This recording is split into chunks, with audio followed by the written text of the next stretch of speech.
A person on Locals asked me a few days ago in a comment to a post I made, "How do we attain heaven?" My immediate answer was a bit short and to the point. I responded with, "It all depends on what is meant by heaven." In biblical Judaism, heaven is simply either the sky or outer space. It means something entirely different in Christianity and Islam. And for mystics and spiritualists, it is simply described as the other side or beyond the veil. So the definition is key. First, I need to reinforce the idea that heaven is not a universal concept, but a term shaped by culture, religion, and historical evolution.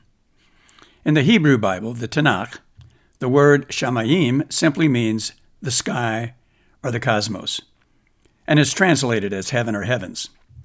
Nothing like the Christian or Islamic concept of a celestial paradise. The afterlife in biblical Judaism is mostly undefined, with vague references to a place called Sheol, or the grave, and a place of the ancestors, a shadowy existence rather than a place of reward or punishment.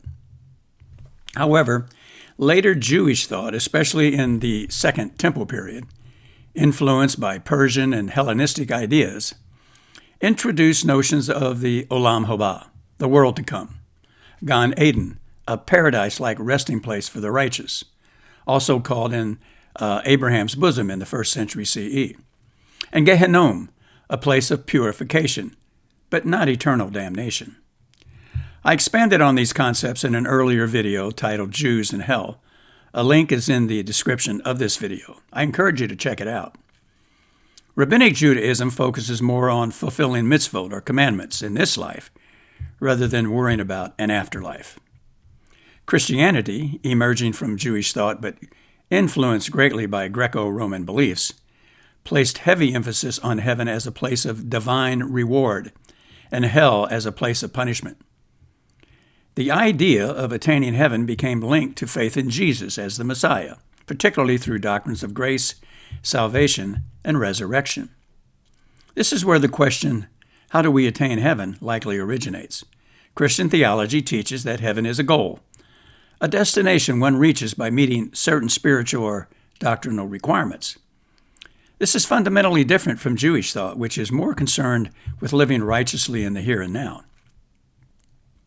Mystical traditions across various religions, Kabbalah, Sufism, Gnostic Christianity, Eastern philosophies, often describe heaven as a state of being rather than a physical place.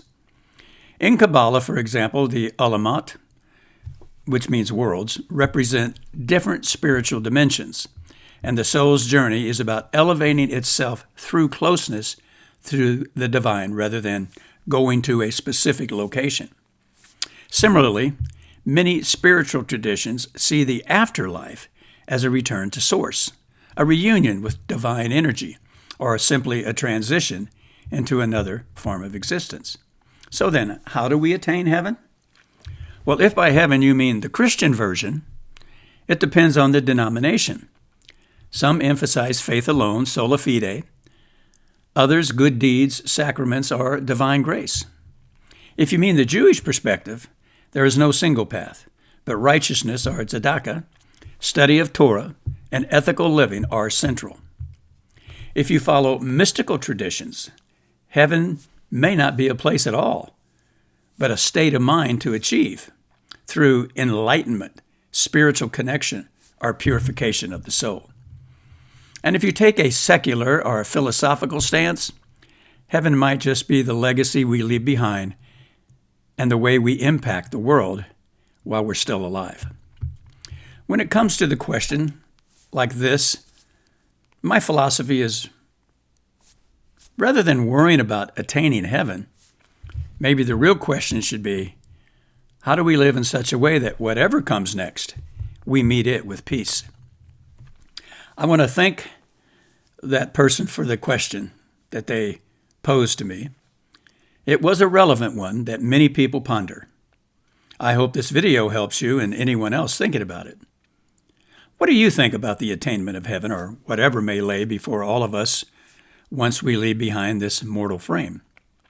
I'd love to read your ideas in the comments section below on this and any other things you may be questioning or thinking about. If you learn from or find my videos to be helpful in your life, please like and subscribe and hit that notification bell. All my videos can be found on Rumble, YouTube, and across the various social media platforms. Links to my Shmu's Views Locals community, blogger page, and Substack are in the description of this video. So until next time, Shalom.